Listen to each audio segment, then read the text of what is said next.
In the wisdom of Kabbalah, when we talk about the situations of the creature, we need some measurements, numbers, discernments to measure these situations, write them down, and truthfully convey them to another, as in any science, so that another will be able to take these discernments and describe the exact situation that we want to convey.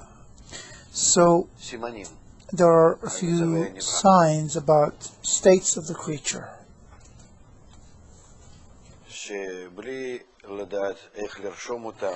Without knowing how to register them and how to understand them, it's impossible to talk about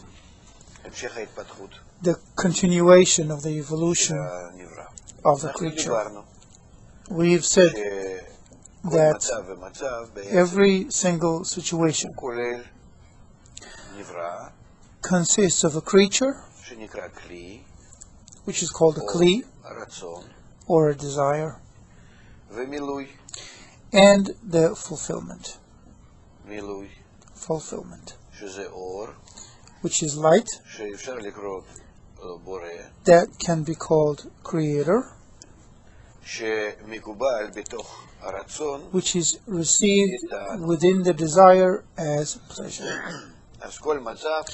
So every situation in reality consists of these two discernments, a desire and pleasure. Perhaps there are many desires. As we said, 4 bchinot, 4 discernments that stem from the Shorish, and each has its own fulfillment. And we said that these bchinot, these phases, are actually circles. Why are they circles? What is it about the shape of the circle? It means that there is no discernment of up or down, big or small, within the circle. One igul is the first bchina, the second igul is the second bchina, or another bchina. But when I, for example, draw bchina aleph here, bchina bet there, corresponding to the first and second circles, I'm not trying to emphasize that one is higher than the other, but that one precedes the other. Precedes the other. Comes before. First state 1 comes, or first Kli, or bchina aleph, first bchina, and then the second bchina. But in between them there is no higher or lower state. So I'm drawing them as circles, because in circles, what is up in one igul, for example, one circle, in that same circle, it'll be lower down on the other side. So there's a sort of equivalence between all the points in the circle compared to the center. If I'm speaking of circles with a common center, so through circles I can express the ratio, the relation between the bchinot as merely cause and consequence, reason and its effect, cause and its effect, and not higher or lower. If I want to stress who is higher and who is lower, then I'll have to draw them as one below the other, or this way, one after the other. 1, 2, 3, 4, or 1, 2, 3, 4.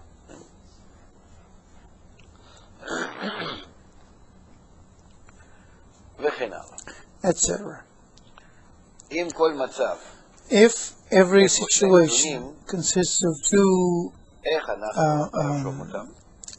pieces of information, How do we register them?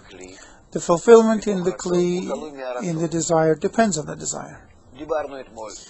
Yesterday, we said that if the desire in B'chinat Shoresh is born as a desire to enjoy, it feels the light as pleasure. It might be small, it might not be its own desire, it might not be a desire that precedes the light, but it's born by the light, but nevertheless, the light is felt as some sort of pleasure, a pleasure of reception. So we've said that this light is called Or Chochmah, light of wisdom, and the desire is called a will to receive. And that's B'china Aleph. That's the first B'china, or the first phase. And that's why we can talk about two data, two pieces of information about the light, that's B'china Aleph, and the Kli, the vessel in B'china Aleph. So this kind of registration is called Reshimo, which is a reminiscence or a recollection. It comes from the word impression, giving us some sort of information about what happens here in the state of the creature. Therefore,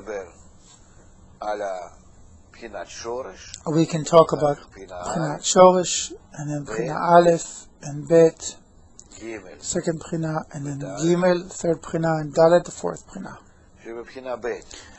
In B'china Bet, phase 2, it's a different desire to bestow, to give, but we can register its situation as Bet, 2 by 2.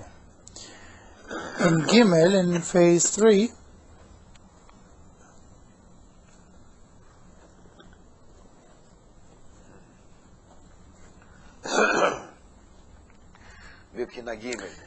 in B'china Gimel we write Gimel 3 by 3. In Dalet, in the first, we write Dalet 4 by 4. The upper number indicates the light, and the lower the Kli in that state. This is how we can register anything, because actually there's nothing more than the overall Kli and the light that fills it only according to the desire. Why only according to the desire? Because there's a law. Yes, to begin with, we see that there is no coercion in spirituality. That if the Creator wants to do good to the creature, He has to create in the creature a big desire and a specific one for that delight that He wants to give. So the Creator's concern is for the desire in the creature, because to begin with the benefit is already there. But the greater the desire of the creature, the more it will feel the pleasure itself and the giver of the pleasure.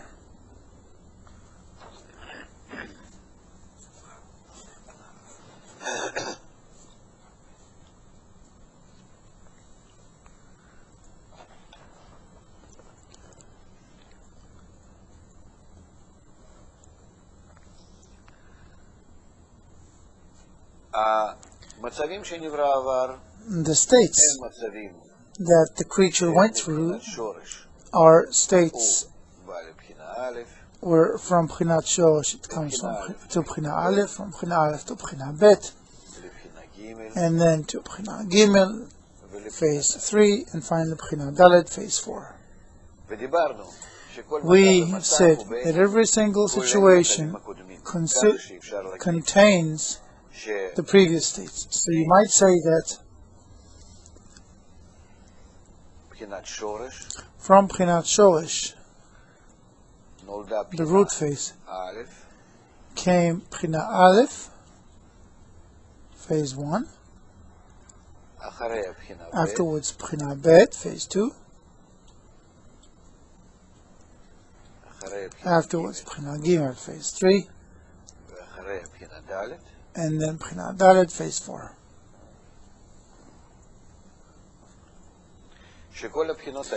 And all these B'chinot, these phases, exist, and they all stem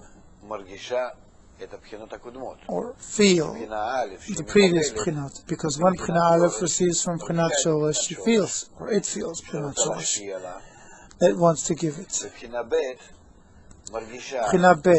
feels B'china Aleph, and before it there's B'chinat Shoresh. The same applies for B'china Gimel. It feels the thought of creation in it, in B'chinat Shoresh, and from there to B'china Aleph, to B'china Bet, and to B'china Gimel. The same applies for B'china Dalet. It also feels all the preceding B'chinot. When it feels all the preceding B'chinot, it feels that it contains them. Because in order to reach its own desire, it feels all the preceding desires and how they work with the upper light, with the thought of creation. So you might say this: in B'china Dalet itself, there is within it there are 5 parts. The B'chinat Shoresh in it, and then Aleph, Bet, Gimel, and Dalet.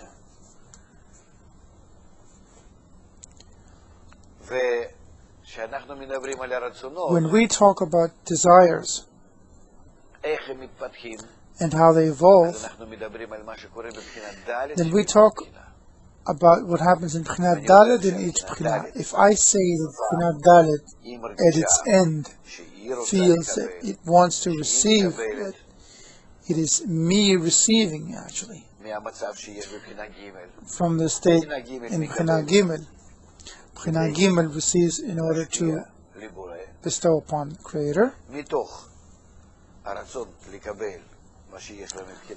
from the will to receive that it's got in B'china Aleph and the will to bestow in B'china Bet. From that B'china Dalet, actually B'china Gimel wants to enjoy the situation that was created in B'china Gimel. So how does it enjoy it? B'china Dalet repeats all those states that exist in B'china Gimel and adds a new desire to them, which is B'china Dalet. So now it is B'china Dalet in Dalet. That's the new desire. And what exists in it from before is its own integration with the previous B'chinot.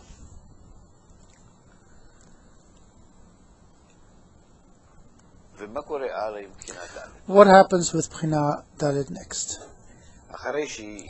After it feels that it receives pleasure from the Creator and enjoys receiving pleasure, and it is from the Creator. Yes, so these two bits, these two pieces. You might draw it this way: B'china Dalet feels pleasure from the Creator in order to bestow. That's what it actually executes. And from the both of them, it wants to enjoy.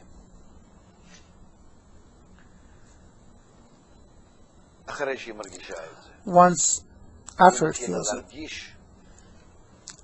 it then begins to feel vis-a-vis that desire in which she enjoys. The will to receive, he's writing,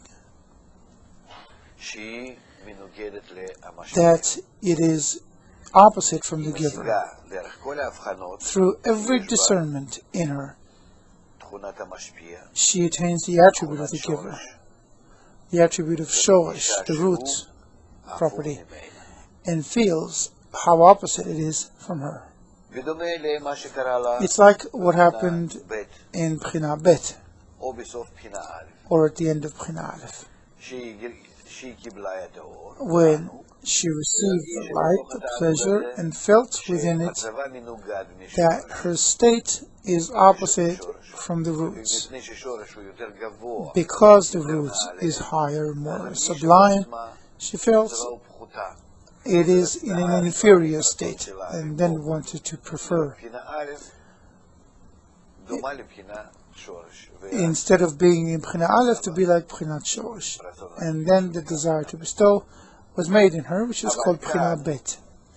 But here, the reaction was not on her own desire, because in B'china Aleph, the desire comes from above. First came the desire and then the fulfillment. That's what B'china Aleph is called, how it is made. Because neither the desire nor the fulfillment is theirs, is her. B'china Aleph swaps between them easily. She just feels that she would prefer to be like B'chinat Shorosh. But here in B'chinat Dalet, she feels that the desire is her own. It was born from her, from below. It's the first time in all the B'chinot, Shorosh, Aleph, Bet, Gimel, that in B'chinat Dalet the desire is made in her. She chose, by matching herself, by resembling herself to the Creator in B'chinat Gimel, she chose to receive the state of the Creator as pleasure, to relate to it as pleasure. And because she feels this way, that it's her own desire, and it is opposite from the Creator, so it's not that she wants to replace it, as in B'china Bet, but she feels her state is inferior to the Creator.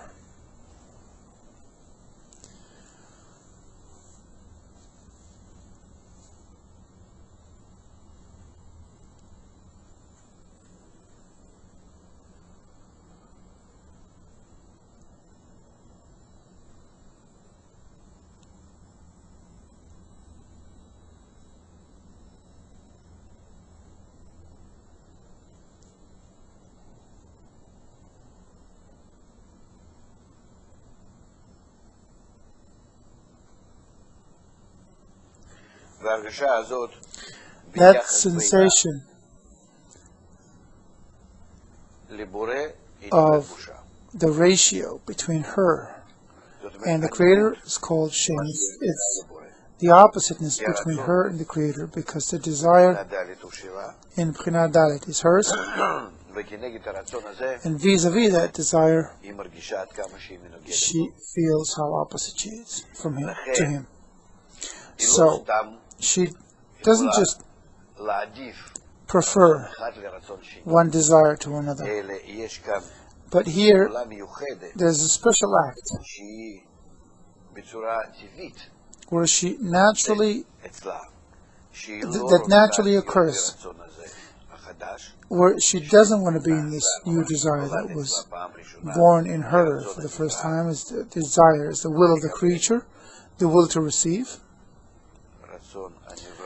is writing the desire of the creature to receive,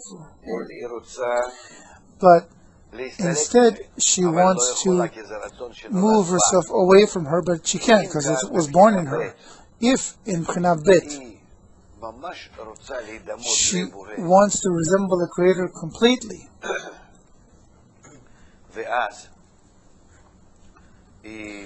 and she easily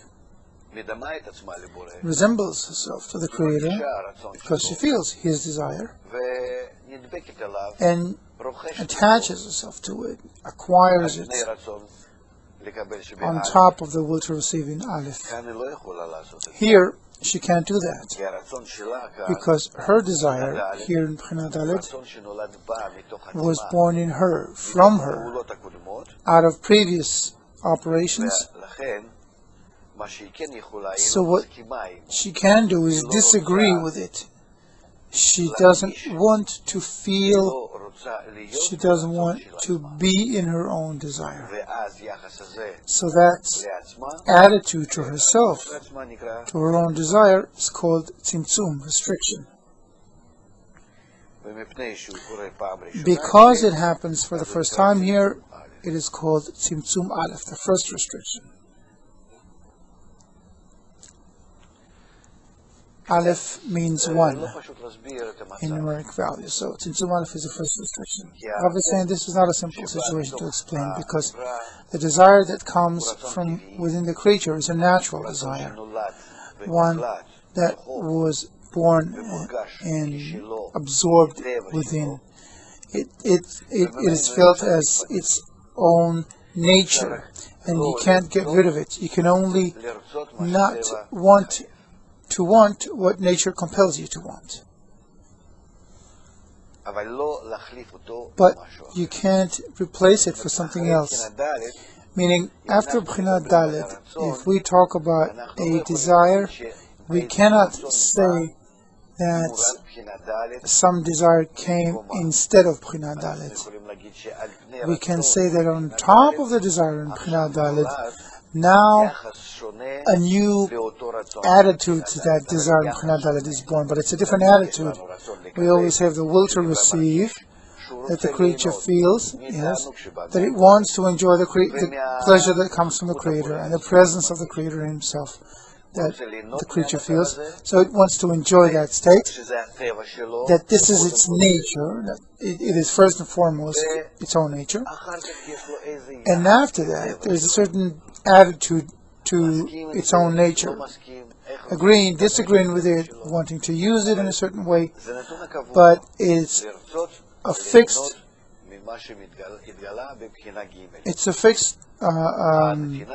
it's a given thing, what appeared in B'china Gimel, the giving and the giver.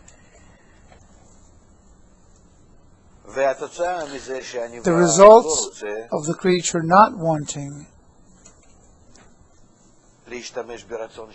to use its own desire, because there's no coercion in spirituality, as we said, that to begin with, as the Creator wants to delight the creature, it can never suppress the creature, but only indirectly induce the evolution of the desire, the growth of the desire.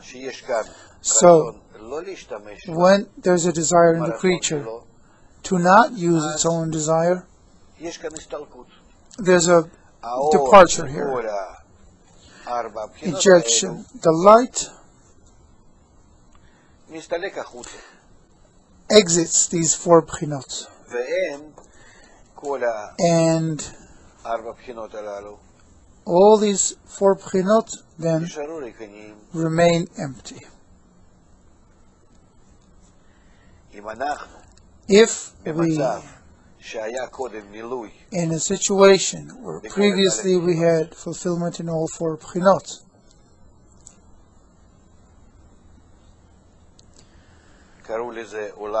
it was then called Olam Ein Sof, the world of infinity, of no end, because there was endless fulfillment. So the same four b'chinot, without the fulfillment, we refer to them as Olam HaTzimtzum, the world of the restricted world.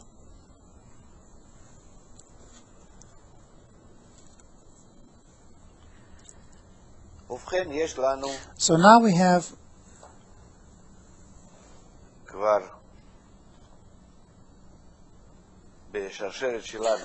on our chain of cause and consequence, we have the thought of creation, to do good to his creations, B'chinat Shoresh, from which stem B'chinot Aleph, Bet, Gimel, and Daled. B'chinat Daled, well, the full B'chinat Daled is called Olam Ein Sof, the world of Ein Sof, no end, and afterwards B'chinat Daled restricts itself, induces Tzimtzum Aleph on itself, and as a result its state is called the restricted Bchina Daled, or Olam HaTzimtzum, the restricted world, or the world of restriction. As we have said about states that we have where Bchina Daled in the world, and so we register its situation as Daled over Daled, Daled by Daled. The upper Daled is the state of the light in it, or you might call it Reshimo de Hitlapshut, which is a Reshimo, a recollection of the clothing of the light. And the lower Daled is the Kli, which is called Reshimo, the reminiscence of the Avyut. Avyut is the will to receive, because the Kli is measured in its Avyut, in its will to receive, and accordingly the light is measured according to its power. Its power depends on the Avyut of the Kli, on the will to receive. So in the world of Tzimtzum, Olam Tzimtzum, we have a state of Dalet over Dalet, over the and the light in the Kli, which are only Reshimot, reminiscences of the light in the Kli that are in the state of the world of Tzimtzum. We say that there is no light, only the Reshimot, the memory of the light that was there before. That's all that's left. About the Kli, we say that there's a desire to not use its own desire. That's its Kli.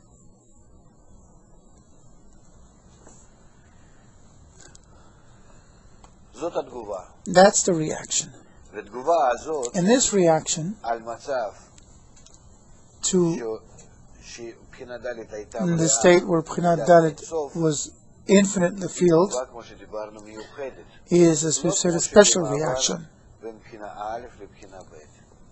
Unlike the transition between Bchina Aleph and Bchina Bet, because in Bchina Dalet the desire is our own.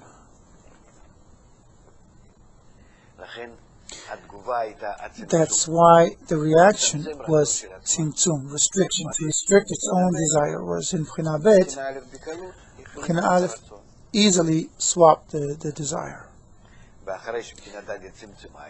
After Bchina Dalet restricted itself and no longer wanted to use her own desire,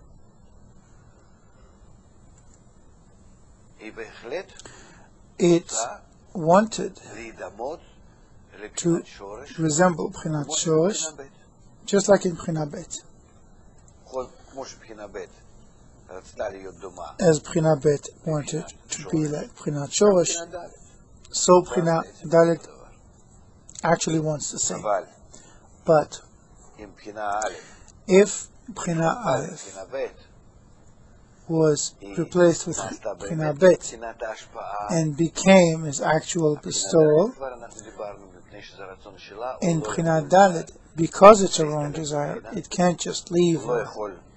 It can't be swapped into a will to bestow, but Bchina Aleph only wants to be like the giver. By nature, she can't leave.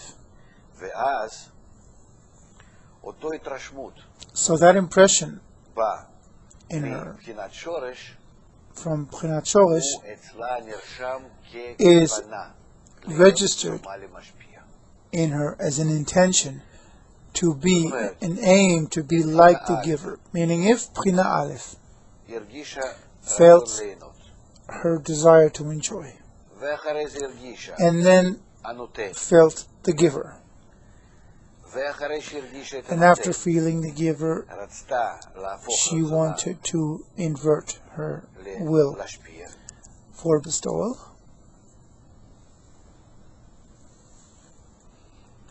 Bchina Dalet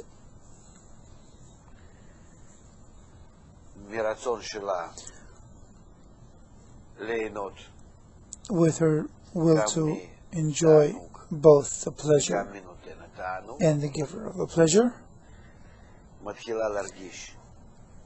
through it she begins to feel that, first of all, She does not want to use her own desire, and then she has the tzimtzum, and afterwards, the evolution after the tzimtzum is that she still wants to be the giver.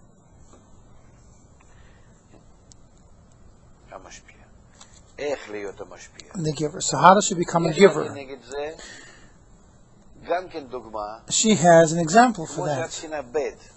Just like how did Bchina Bet become a giver? She switched to Bchina Gimel. Bchina Gimel receives, and by so doing, she becomes like or similar to the creator, to the giver. Why? Because she uses the love of the giver for her. So she knows that if she receives, the giver will feel pleasure. So she works with her desire, with her natural desire, in Bchina Aleph and in Bchina Bet, and both these desires are in fact come from above. Now in Bchina Dalet she's got her own desire from below.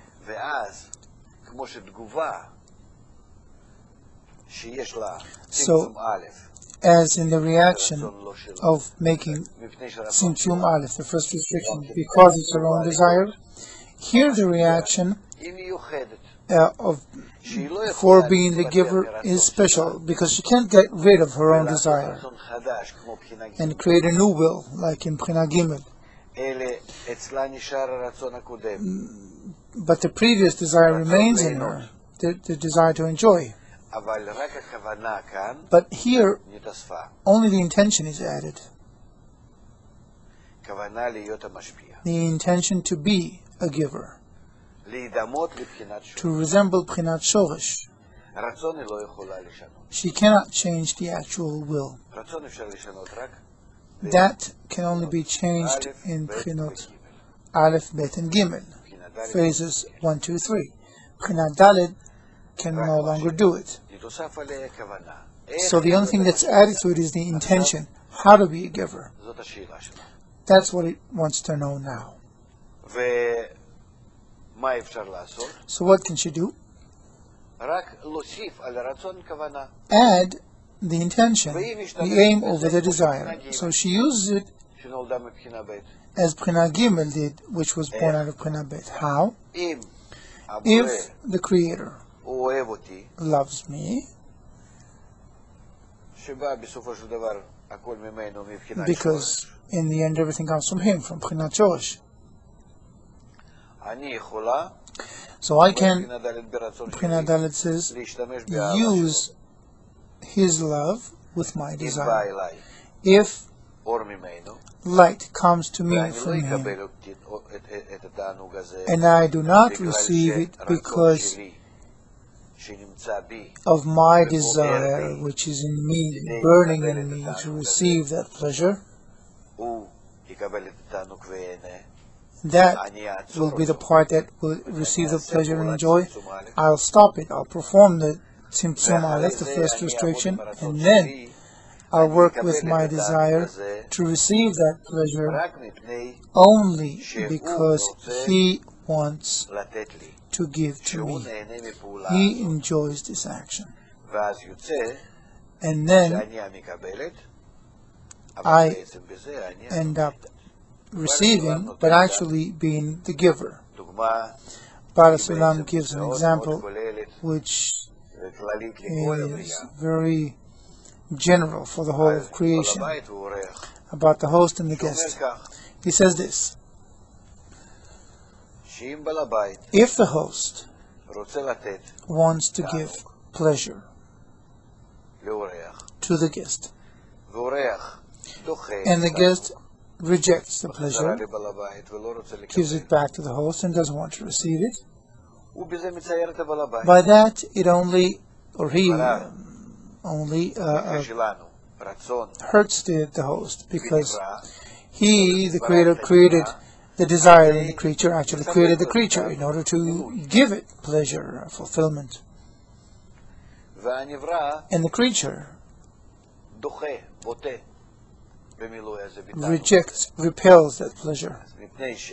So because the host wants to do good, the host seemingly has a need where if the creature does not receive this benefit, the host suffers. In the love of the host, in the will to bestow of the host, that's what the guest, the creature, uses. He stops his pleasure. He cannot stop the pleasure that comes from the host, but the pleasure depends on the desire, on the will. If I see my own desire and then restrict it, meaning perform some actions whereby, although I want to enjoy, I do not want to enjoy de facto from the pleasure that comes from the host, because I see the greatness of the host, the form of bestowal of the host, like B'china Bet compared to B'china Aleph when the host appears. So, in this manner, even though by nature I do want to enjoy, I will not want to use my nature.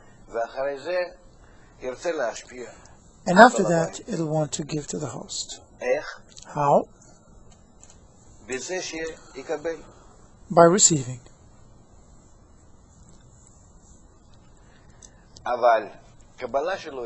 But its reception will be with a desire, and over it an intention. So, in the beginning, he's got his own natural desire. Then it restricts it. Afterwards, it comes to a state where we understand he can use his desire or to receive in order to bestow, and does it. So he receives with that desire, with the intention to bestow.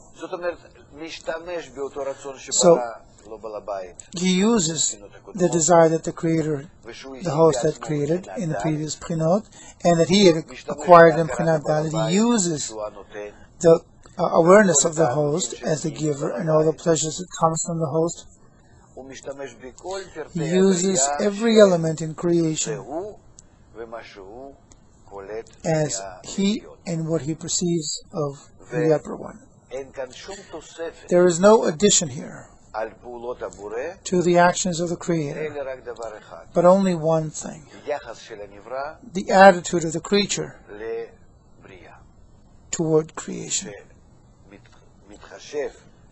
When the creature relates to creation only in order to be like the Creator. Such a form of reception with the aim to bestow upon the Creator is called receiving in order to bestow.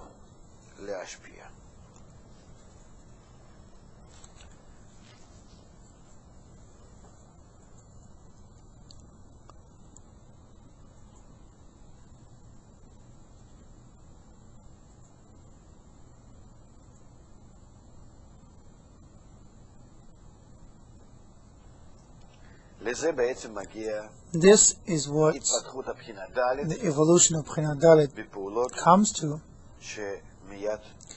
in the actions that appear right after it fulfills itself endlessly,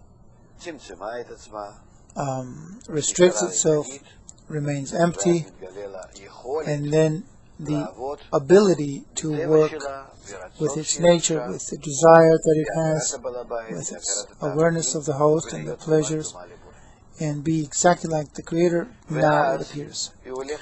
So then it goes to carry out this intention in actual fact. As usual, as we've said, that in every situation we have the roshem, the impression, the memory of that state. So, for everything she sees now, every purpose she sees now in her actions, she also feels that decision as information. Dalet and Dalet. The first Dalet is her intention to work with, to reject the light that comes to her. It's called Dalet Dit Labshut. Labshut is clothing, and Dalet Di Ovyut is the will to receive, is the sensation that with all its desire, it wants to work in the form of bestowal.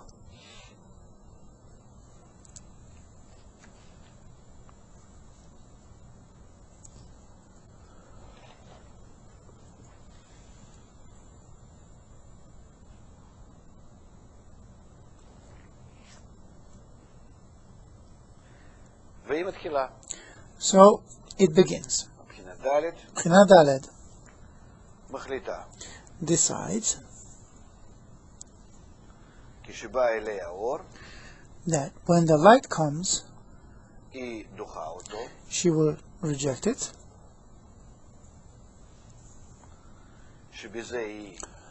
By so doing, she will express her will to not receive it as before, prior to the Tzimtzum, to not use her own will to receive. And then she receives it with the intention to bestow. Now here there's a problem, because she has to test herself and measure herself how much of an aim to be like the Creator she has, like the Giver. So she feels that in fact this intention to be like the Creator, like the Giver, can be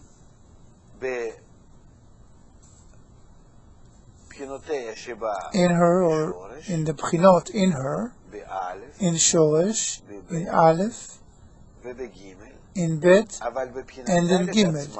But in Bchinat Dalet itself, she doesn't feel she can receive in order to bestow there, because Bchinat Dalet is her own desire.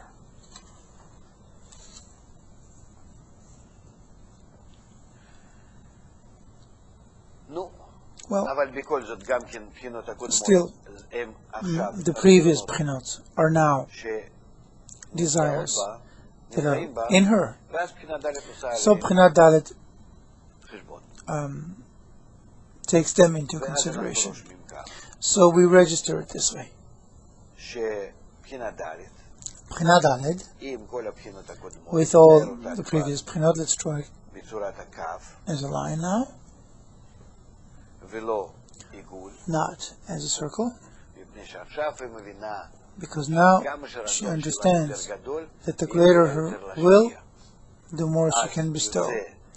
So she divides herself by desires for Shoresh Aleph Bet Gimel Dalet. Each desire with which she can bestow is considered to be higher, closer to the Creator, and vice versa. Any desire in which she can give less to the Creator or not at all, meaning reach equivalence of form, will be farther. Meaning the Creator is up here with the measure of bestowal, and the creature, its desire, is down here with the attribute of reception. So, to the extent that the creature can resemble the Creator, to that extent it is here on the ladder of degrees between the nature of the creature and the nature of the Creator. This is how she measures herself with her intention.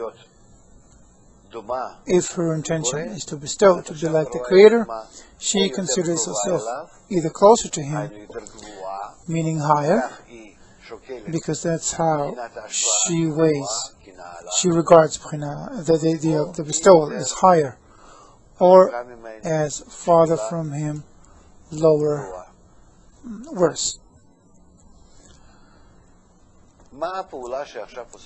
So what is the act that Bchinat Dalet actually performs? Because now her problem is the measurement of the intention, making the tzimtzum, weighing how much she can give and how much she can't. So prior to the act, we have a state, a situation which is called rosh, head. Calculation. How much light comes to me. That's what B'china Dalet says. I have to know that first. And then I reject it. I still don't receive it. That too is an act that happens in the rosh, in the head, or the mind. The light that comes is called direct light because it's the pleasure which comes directly, which directly built the desire in the thought of creation, which built it in B'china Aleph and fulfilled it. Now the light that B'china Dalet feels is direct light, and as she rejects it, she repels it from herself, it is called returning light, or reflected light.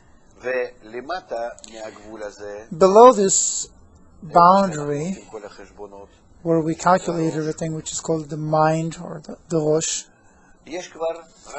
there's a desire. The rosh is the intention. He's writing rosh equals intention, a calculation.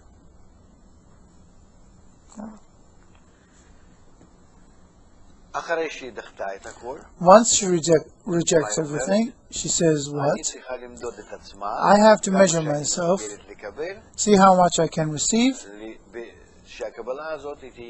with this reception being considered bestowal.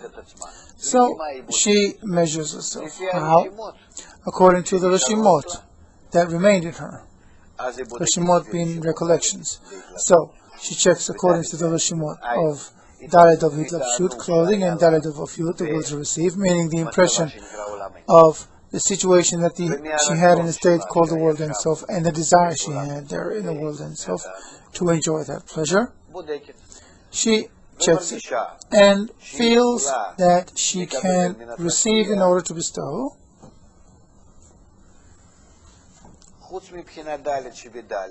except in B'china Dalet in Dalet, in the previous three B'chinot. That's what it's called.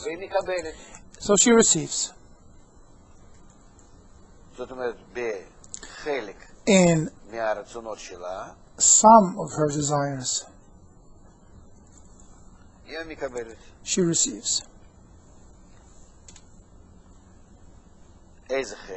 Which part? And desires Shosh, Aleph, Bet, and Gimel. The desire of B'china Dalet remains empty.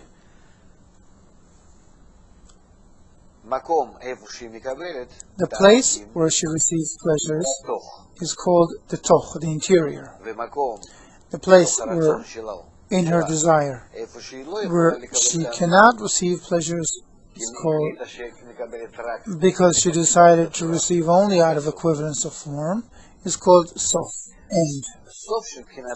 The Sof, the end of B'china Dalet, the complete Sof, the conclusion, is called Siyum. The Toch and Sof together, the interior and the end together, all the desires, they are called Guf, body. And the part that is added in her, which did not exist before, but was added along with the intention to receive in order to bestow, is called the rosh, the mind.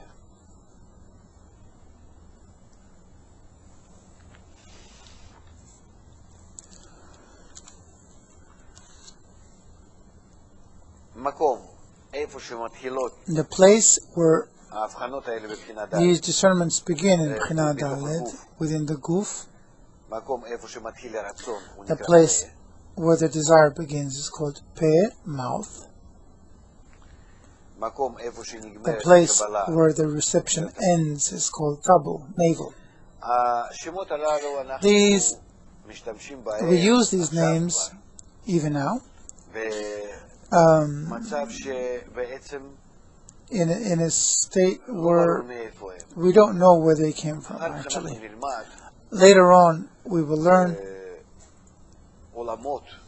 about the worlds, the situations, where B'chinat Dalet, in order to fulfill itself completely, in order to bestow, in order to be completely like the Creator, she goes through various situations, and from the situations that she undergoes, there will be such where they will become as roots for our own body. And so from there, Kabbalists take these names. The Pe, Tabu, Siyum, the end actually is called Siyum Bagin, the end of the feet. There's also Chazeh, the chest, and all kinds of parts which are named after parts of our corporeal body. Why is it so? Because in the wisdom of Kabbalah, when we begin to discover the upper world, we feel forces. We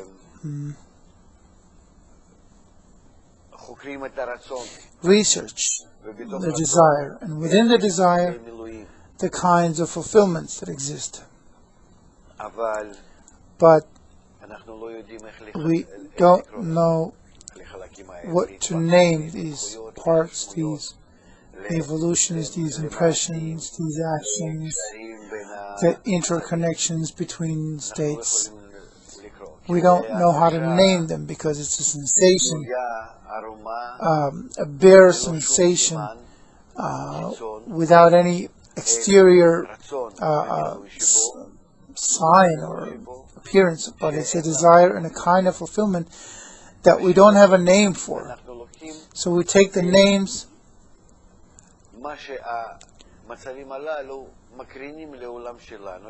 according to what these states project on our world, because what exists in our world exists in the upper world too, all of it. So when I reach this sensation in the research of the upper world, and I want to name a certain act, a certain state by some name, I want to discern it, to observe it, to measure it. So I take that state, the spiritual state, and measure the corporal state that comes as a projection. In the corporal states, we always have names for actions, for situations. So I take that name of that state and name the spiritual state after it, the spiritual act, in the same corporal name, using the same corporal name. So now I have found a way to name and to perceive exactly which state or act or phenomenon or connection in spirituality. Because Kabbalists attain the spiritual world through this world, for them, both these worlds sort of clothe one another. So you can compare it to one drawing, transparent, of this world, and on top of it there is another spiritual drawing of the upper world. So they clothe one another. Only the objects are apparent and are felt as different, but when they appear before the eyes of the Kabbalists, they come close in one another. So through the transparent drawing with the names and the numbers and what they see in this world, they see these exact phenomena in the spiritual world. Or you might, well, it's actually the opposite. The phenomena in this world, in the see-through drawing, through it they see the roots that will determine what will happen in this world. So we have a readily available language to name anything or any term in the spiritual world by names of this world. And this is why this language is called the language of the branches, which is in fact a language from our own lexicon. I'm sure there are many other names that Kabbalists add technical names such as names of Sfirot, Sfirot of Olamot, worlds, certain actions in spirituality were in mundane sciences. We also add these names. Every science, every lore has its own language in addition to the usual, ordinary language. It's the same in Kabbalah. The wisdom of Kabbalah uses the language of the branches, as any science uses its own language.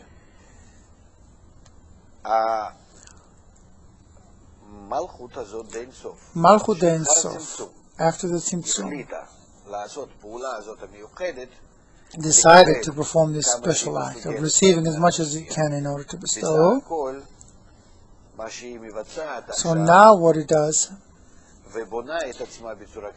it builds itself in a certain way, and this kind of structure is called Parzuf, which consists, as we said, of Rosh and Guf, body and mind. The Guf is divided into Toch and Sof, interior and end. The Guf is from the Pei to the Tabu, and the Sof is the Tabu to Siyum. We said that when the light comes to the Parzuf and encounters the Pei, it's called direct light, and when it rejects it, it's called Or Chozer, returning light. Then it calculates how much it can receive in order to bestow, how much in bestowal can it be. So that light will also be called Or Chozer, returning light, as opposed to Or Yashar, direct light. Later on we'll learn that there are many kinds of Or Yashar, direct light, and Or Chozer, returning light. We don't have to really get into this right now. There are different kinds. Afterwards, after the calculation, the Parzuf receives the Or Yashar, the direct light that comes, meaning the pleasure.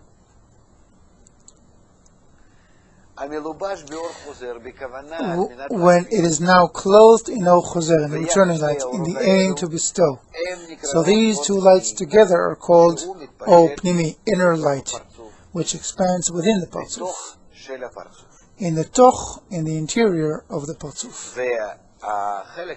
And the part of the Parzuf that is the B'china Dalet in the Parzuf, which is unable to receive the light, is called the Sof, the end of the Parzuf, and remains empty.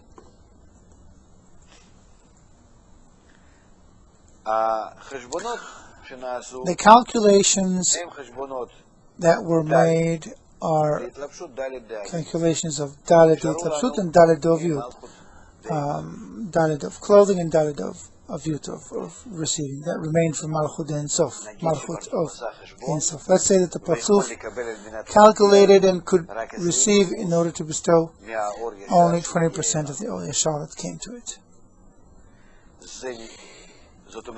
Meaning, after it received all the light came up to the Tabu and filled up the place that was decided to, it would fill up. So what's left on the outside is another 80% of the Or Yashar, the direct light that came.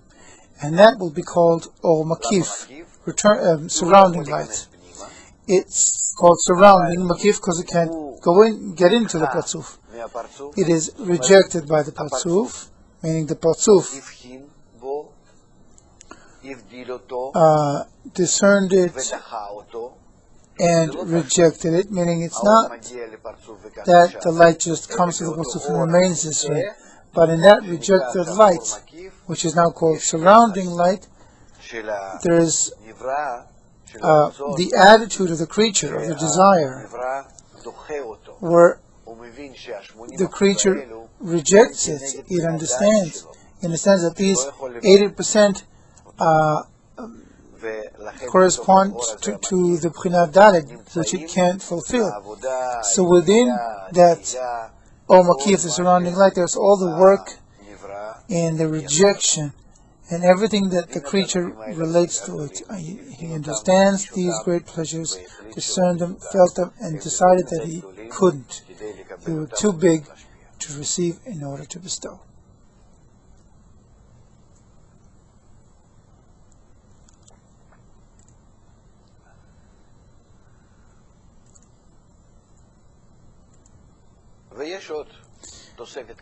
There's another small addition. This Bchinat Dalet did not remain empty by rejecting these, for example, 80% of all Makif surrounding light. It rejects because it wants to be like the Creator, and this, in fact, is her act of bestowal.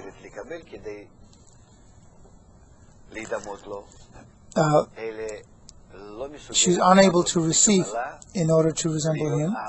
She's unable to work in reception, to be opposite from the Creator. So her rejection is in fact a form of bestowal, the desire to be in bestowal. Her maximum ability to be in bestowal, to reject. And that's why she can't just stay empty like Malchut Ein Sof, which just got rid of the fulfillment. Here, Bchinat Dalet feels,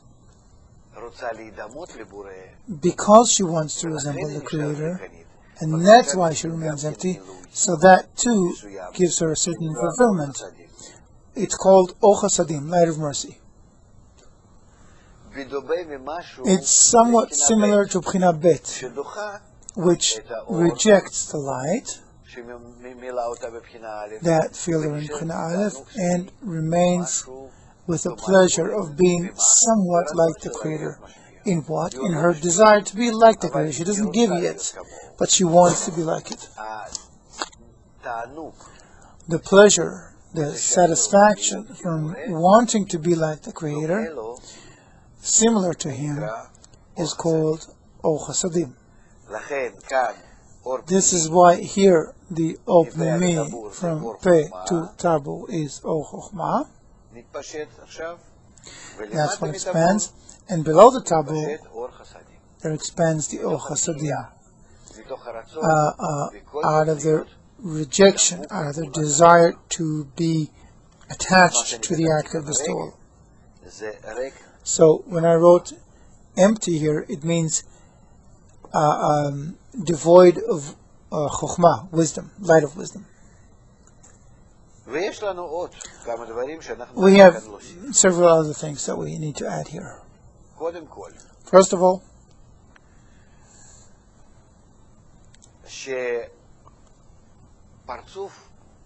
when the Parzuf or the creature does something, some operation, this act is in its Bchinat Dalet, not in its Gimel or Bet or Aleph, the previous Bchinot.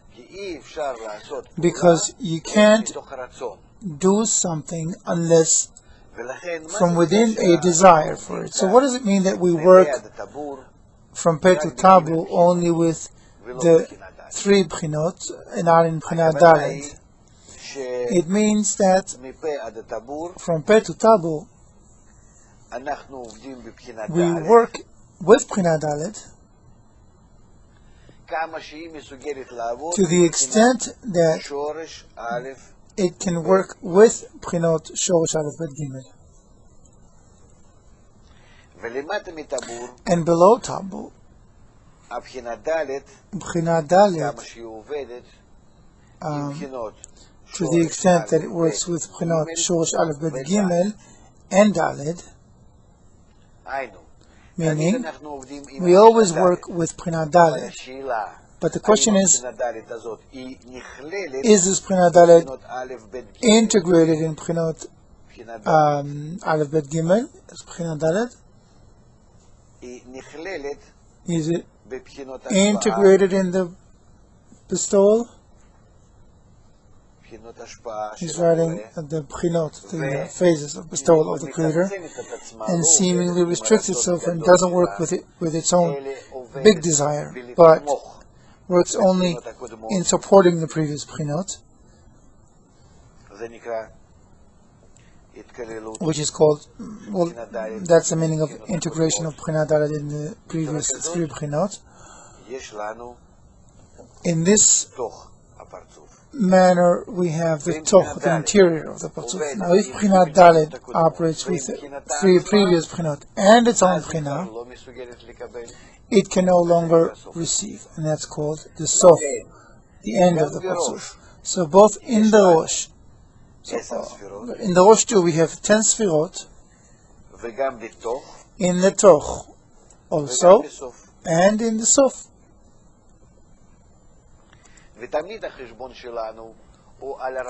We always calculate on the desire, which is the 10th Sfirah, the last Bchinah, which is the only one that feels that the desire is its own, and the decision is its own, the independence is its own. That's the creature. So, what is a Parzuf in fact? It is Malchut Ein Sof that operates with all the desires in her,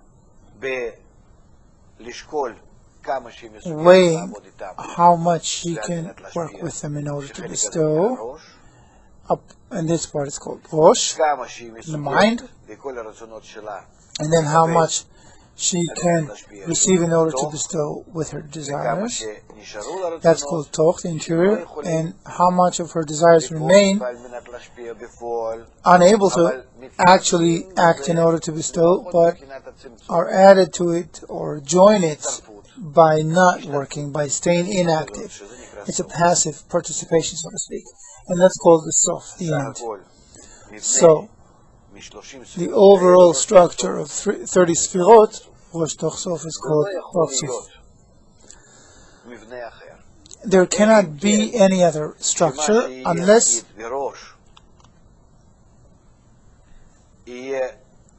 what exists in the Rosh is a decision to receive 100% in order to bestow, and then everything will be received in the Toch, and the Sof will be cancelled. If such a state will ever be possible, it'll be called Gmar Tikkun, the end of correction, where the corruption that was made by cancelling Tzimtzum Aleph and Malchut Ein Sof will be filled up just like prior to Tzimtzum Aleph, receiving in order to bestow.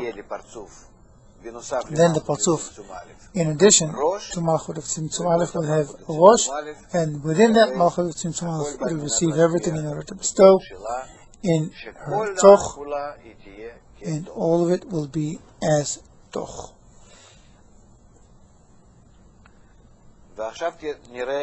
So now we will see how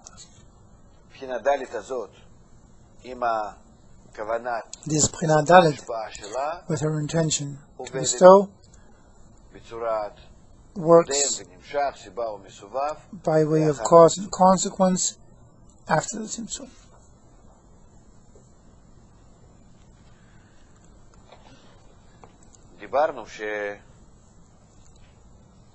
We said that after Tzimtzum Aleph, she decides that if light comes to her, she will reject it,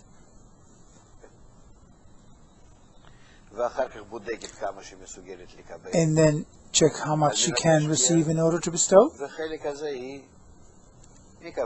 and receive that part. The part that she cannot receive, she doesn't. It remains empty. She rejects in it. In it she rejects the light. So this act of rejecting the light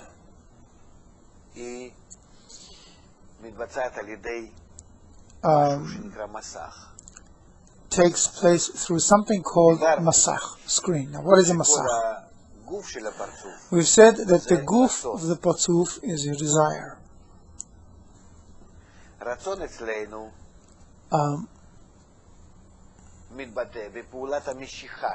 A desire is expressed in us in an act of pulling. It draws the pleasure to itself. The light, the pleasure, it draws it. So the masach, the screen, that stands between the pleasure and the desire stops the pleasure, not letting it expand directly in the desire, as prior to the Tzimtzum. When the Or Yashar, the direct light, comes, the Masach rejects it and checks how much it can receive in order to bestow, and this will be called Or Chozer. It clothes the Or Yashar in Or Chozer. Say 20% of Or Yashar clothed in Or Chozer. They expand within as Or Pnimi, from Peh to Tabur. And 80% of the light of the Or Yashar, that direct light that was rejected, remain on the outside. Now they're called Or Makif, surrounding lights. The Or Pnimi, the inner light, expands slowly or gradually within the 10 Sfirot, or 5 parts of the Guf. In the part that receives the Guf, the light, we divide it into Keter, Chokhmah, Binah, Zaran, Pin, and Malchut. The soft part is also divided into Keter, Chokhmah, Binah, Zaran, Pin, and Malchut. And of course the Rosh is also divided into 5 parts because it has to calculate. Keter, Chokhmah, Binah, Zaran, Pin, Malchut. So we have 30 Sfirot of the Parzuf. The lights that expand in the Parzuf as Or Pnimi, inner light, we call them, as we said in the previous lesson, we call them lights of Nefesh, Ruach, Neshama, Chaya, Yechidah.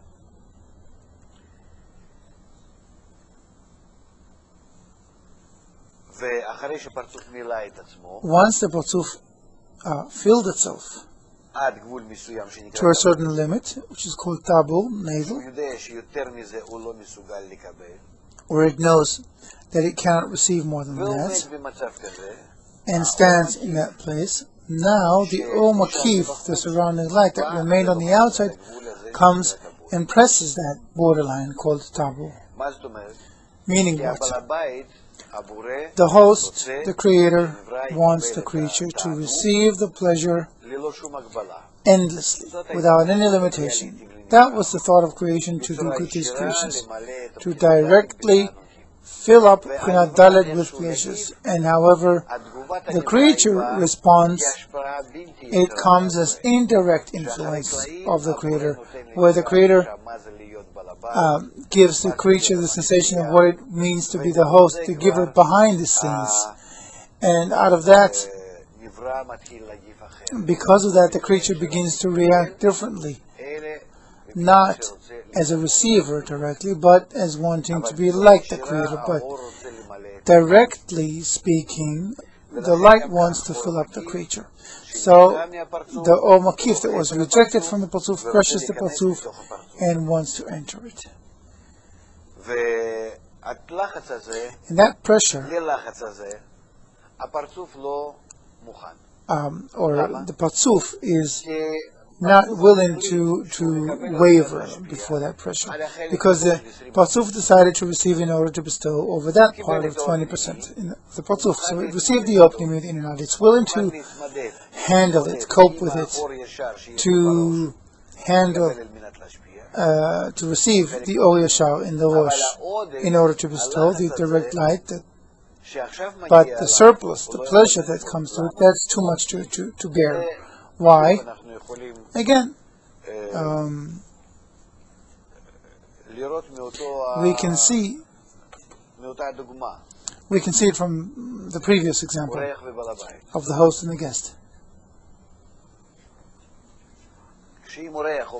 If the guest stands opposite the host and says, I don't want anything, say, I'm not hungry, I don't want, but the host really tries to persuade me, take it, why don't you? It's good for you, I worked so hard for you, do me a favor. Receive from me, yeah, take something from me.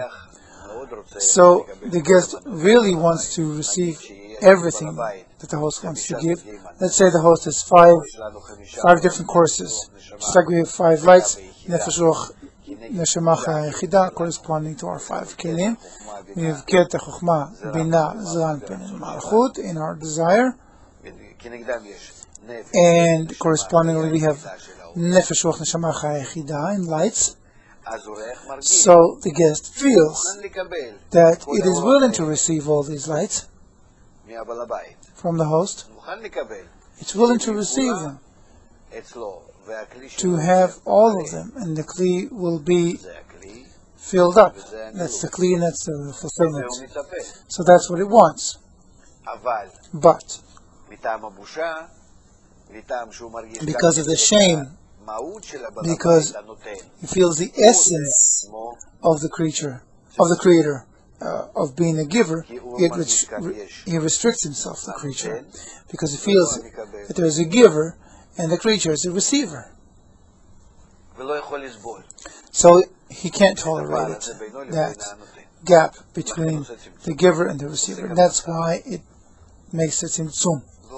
Puts up a masach, a screen up there, and says, I do not receive anything. The host pleads, pressures, and out of this pressure appears a need in the host. What need? The host suffers because the guest does not enjoy. So then the guest feels greater or dominating the host, determining the state of the host. So in that state, it begins to understand that if he receives, but that's after he feels that the host suffers. This suffering becomes in the guest as pain. So if he feels, well, what we will later on call the pain of divinity, the affliction of divinity. So it will be able to receive it, and that reception will be in order to give pleasure, to do a favor to the host. That calculation is made by the Kli and receives, as we've said, we've agreed to write 20% of the pleasure, and 80% are still rejected.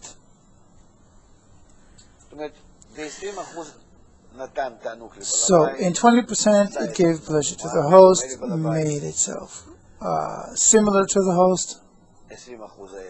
These 20% are given back to the Creator as pleasure, but 80% are not. But these 20% are reception of pleasures, and therefore, when it receives the pleasures and fills itself up to a certain extent in some of the desires, what does it mean in some of the desires? Where all these desires are filled up to some extent, 20%. By that, these desires grow weaker, because they already know what the pleasure is, in itself, and what it means to give to the host. The huge pleasures that appear in the will to receive. So when this Makif surrounding light, the 80% continues to pressure after the reception of the pleasure, although these are only 80%, not 100 as it was here in the Rosh or Yeshar's direct light, but it's now very hard to tolerate it, because what does it talk about? It says you cannot perform the thought of creation. The host is suffering. You feel how pleasurable it is to receive in the Kli. You have to continue receiving. So, in that state, when the Kli stands at tableau after the partial reception, now it's in a dilemma. can I continue to receive or not? So the Kli feels that it can't. If it receives more under this O Makif, of this O Makif, it'll be a reception in order to bestow, to receive. And it doesn't agree to that. Tzimtzum Aleph cannot be breached whatever happens. What it can do is only one thing. It can leave this entire state, eject all the lights, just like in Tzimtzum Aleph when it had Naran Chai from Petu Tabu, and remain empty. Go back to the previous state where it had a Rosh, and the Guf was completely empty, as it was before it decided how much to receive in order to receive, and actually received it. So it goes back to the previous state as it was prior to the actual reception.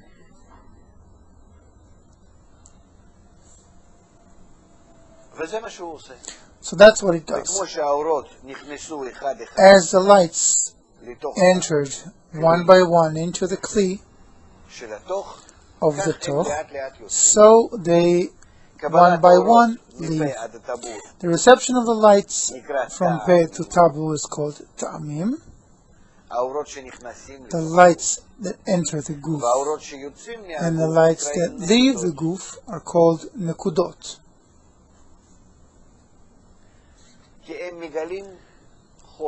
Because they disclose darkness, a black point. Point is Nekuda. As they leave the body, the light leaves an imprint, an impression of having been in the body and now not being there. So it's an additional lack that the body feels within it. Its general desire continues to be felt. It never disappears.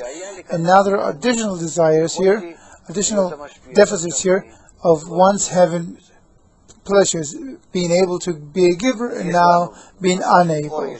So in addition to the O Yashar, to the direct light, and the O Chazer, the returning light, and the O Pnimi and the O Makif, the inner and surrounding lights, we also have light called Ta'amim, flavors, and the light called Nekudot, points.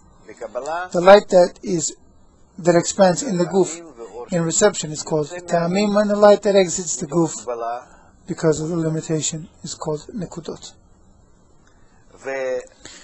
And this act that we perform in the Peh of the Rosh is called Zivug, coupling. Actually, Zivug de Haka'ah. Haka'ah is beating. Why? Because when the light comes, the Rosh, the Masach, strikes the light and pushes it back. It doesn't want to receive it. So that's the Haka'ah, that's the beating. And afterwards it calculates how much it can receive within. And that's the Zivug. So although there is a beating here, a Haka'ah of the Masach on the light, still afterwards, there's a Zivug, the connection between them, the coupling, where O Yashar close in the O Chazer, and they are received within the Pasuk. That's why it's called Zivug de Haka'ah, Zivug of Haka'ah, Zivug, the unification, the connection that comes through the Haka'ah, the beating. So the encounter of the O Makif with the Masach that stands at the Tabu of the Parzuf is called Bitush, again beating.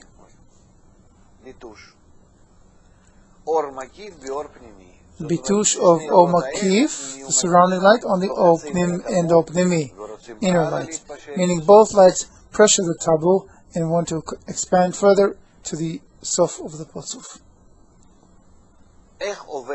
How does the fulfillment work, the light within the Parzuf?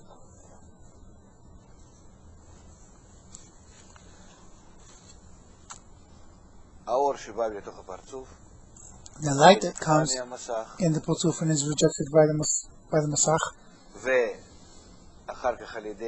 and then through the calculation is received within, expands, as we've said, gradually. There's a masach in Pederosh that constantly rejects the lights, so it doesn't receive in order to bestow it to receive it. It maintains its Tzimtzum Aleph, and there's a masach that receives in order to bestow. The masach that decides to receive in order to bestow descends from Pei down in B'chinat Shoresh or Sfirat Keter, and then B'chinat Aleph or Sfirat Chokhmah, to B'chinat Bet or Sfirat Binah, to B'chinat Gimel or Sfirat Zaranpin, and to B'chinat Dalet, Malchut, Sfirat Malchut. Now it reaches the Tabur. In all these Sfirot we have Nefesh, Ruach, Neshama, Chaya, Yechida. These are the lights. So the sum total of all these lights is called Or Pnimi, the inner light. An impression, the impression of receiving.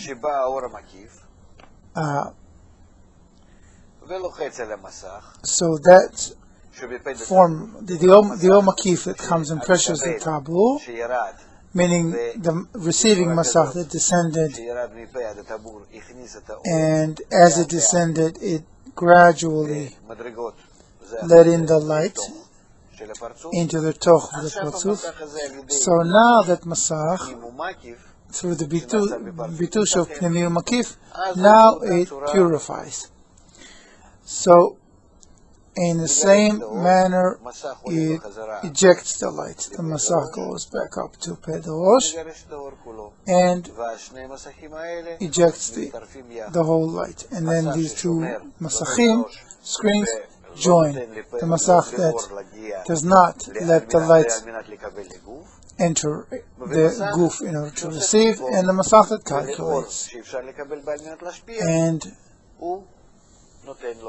lets the light that can be received in order to bestow into the goof. So these two masachim, these two screens, now return to the Pederosh. So we've said that the lights that come from above downward are called Or Pnimi or Ta'amim, and the lights that exit the Parzuf are called Nekudot.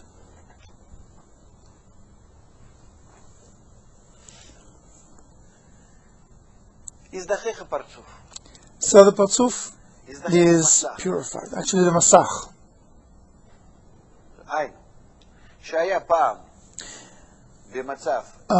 Meaning, before, when the Kli was in the state of Dalet of Itlapshut and Dalet of Yud, and the Masach wanted to work with the entire Kli of Dalet of Yud, the intention was over the entire Dalet of Yud, the complete B'chinat Dalet, as much as possible to work in order to bestow.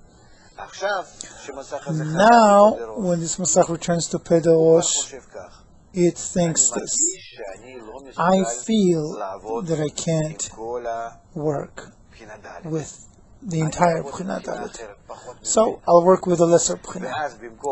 So instead of B'chinat Dalet of the Ovyut, of the Masach, now appears in it B'chinat Dalet of the Hitlapshut and B'chinat Gimel of the Ovyut, meaning the light that was in the previous Pasuf is remembered. The Reshimo, the recollection of the light, remains as it was, but now the Reshimo from the Kli is lessened. It feels that it can't be in that state, but on a lesser state than before. A lesser state than before, we call it Gimel de Avyut Gimel. So if Malchut de Ein Sof, that stands behind B'chinot Shoresh Aleph Bet Gimel, and wanted to work with all her Avyut, with everything that comes to her. Now she works not with all her Avyut that comes to her after the previous B'chinot, but with half, or a quarter of it, etc. Malchut de Ein Sof, because she receives her Avyut, her desire from the previous B'chinot, from Gimel, Bet, Aleph, Shalosh. That's why when she's purified from her maximum B'china Dalet, she takes upon herself work with B'china Gimel, meaning her impression of the work with the previous B'chinot, with the light that came to her, is now as Gimel compared to Dalet. So that's what happens here in the first Patzuf. That finished everything, received as much as it could in order to bestow, and stopped its action and returned to the previous state. So that Patzuf, if we draw it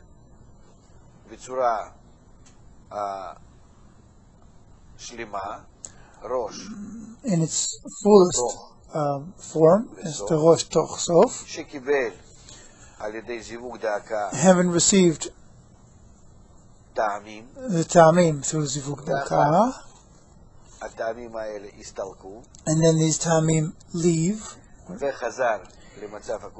and it returns to the previous state, having Rosh and Toch and Sof not in actual fact anymore. So these actions of the entrance of the light into the Patzuf, the exit of the lights from the Patzuf, the work with the Reshimot of Dalet, and how the situation comes to Reshimot Dalet Gimel, which is what is left. This whole process here, 5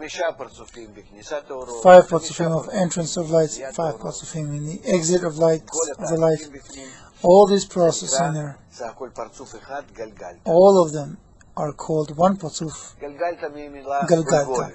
Galgalta comes from the word Gulgolet, skull, or Keter, crown, Shoresh, the roots, the beginning, the highest. It's the first act in order to bestow that Malchut performs after Tzimtzum Aleph in her decision to resemble the Creator, to be like the Creator. After that Patzuf, Galgalta, which ended its act, where Reshimot Dalet Gimel appear in it, decides that now it can work on Reshimot Dalet Gimel and realize them. So that's what it does. So this is how 5 Patzufim come out, because because Malchut Den Sof can work with all the B'chinot. With half of it is Gimel, with less of it is Bet, and less is Aleph, and less is Shos. So we have 5 Reshimot in Malchut Den Sof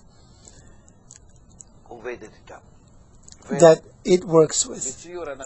So we can draw it this way. As Malchut Den Sof, that in Patzuf Galgalta received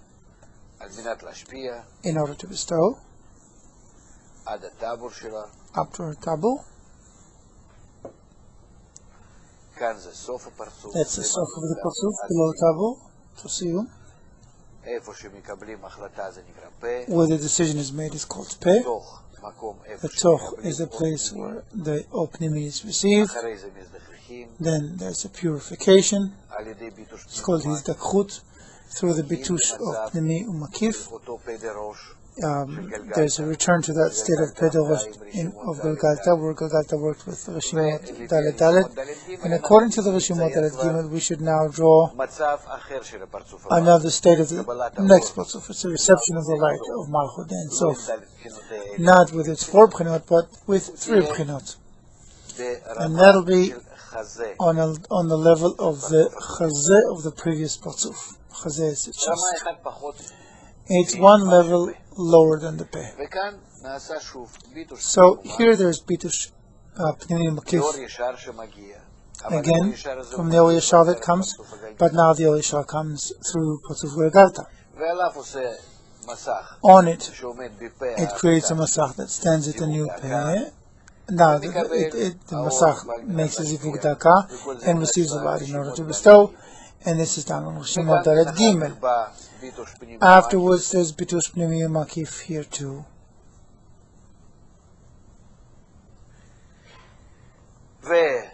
And as a result, the Histaklut, the purification up to the Peh, the ejection of the lights, and the decision to work with lesser Rishimot than before, which are Rishimot that are called Gimel Bet. Why do we have from Dalet Hitlapshut to Dalet Hitlapshut in the next Patzuf? It's the same Rishimot, but from the second to the third Patzuf, it's no longer the same Rishimot. It's because the light that expands from Ein Sof, in Galgalta it's the same light. It's all the same light. So that light comes to the next Patzuf, and it's Rishimot, which is called Ab. Ein Bet. Ab. We'll explain these names later. These names are the Gematria of the Patzuf, the numeric value of the Hebrew letters of the Patzuf. So when the next Patzuf uses, Patzuf Ab, uses the Gimel Deoviyut, the light that it draws within is now a different light, following a new desire, because light always follows a desire. So in Patzuf Ab, the Patzuf that expands is not the same as in Galgalta, but it's the O of Ab, which is O of Gimel. So the next Patzuf has an even lesser light than Galgalta, and in the third Patzuf an even lesser light. It works in the light that was in Ab, and so the light that comes to it comes through Patzuf Galgalta and through Patzuf Ab. So of course it is a lesser light. It is now Gimel de Hitlapshut, Gimel of Hitlapshut. Bet de Oviut, Bet of Oviut is what's left of it from Ab, where Malchut works only with Shorosh, Aleph, and Bet. Bchinot Shorosh, Aleph, and Bet. So this Patzuf expands in its Toch too, from its Peh, which stands vis-a-vis the Chazeh of Patzuf Ab. This Patzuf is called Sag. That's its Gematria. We will learn later on where this name comes from. So in it too there is Bitush Pneumiya Makif.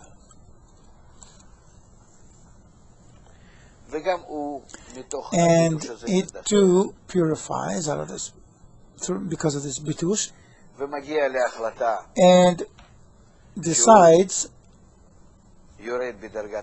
to decrease, to descend in the degree of reception of light, and receives in order to bestow in the Rishimot that remain after the Sak, which are Bet Aleph, 2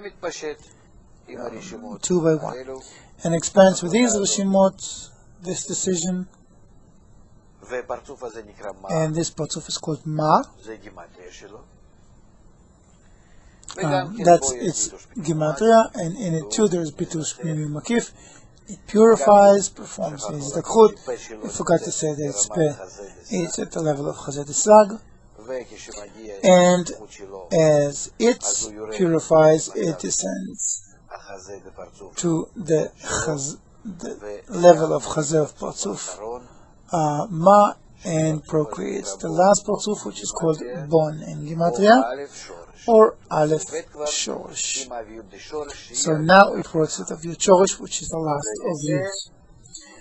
And in that, Malchut Ein Sof concludes her work with all the previous degrees prior to it.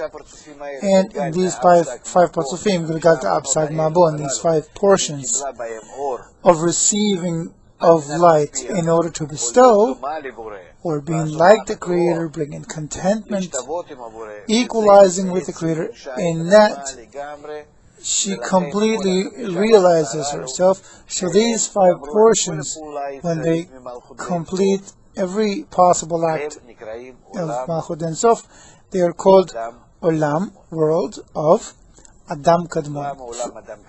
Why Adam Kadmon? Adam Kadmon means actually the primordial man, because it's like a system where afterwards the system of Adam, which is also a spiritual system, but on a different world, in the world of Atzilut. It will be built according to the same pattern, the same form as this world. So now we see that only a part of Malchut Ein Sof was actually fulfilled. Only this part, from Pete Galgalta to its tabor.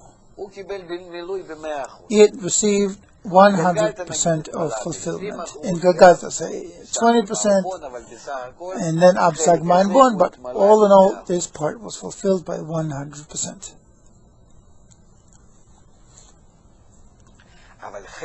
But the Sof part, meaning Malchut herself, remained completely empty.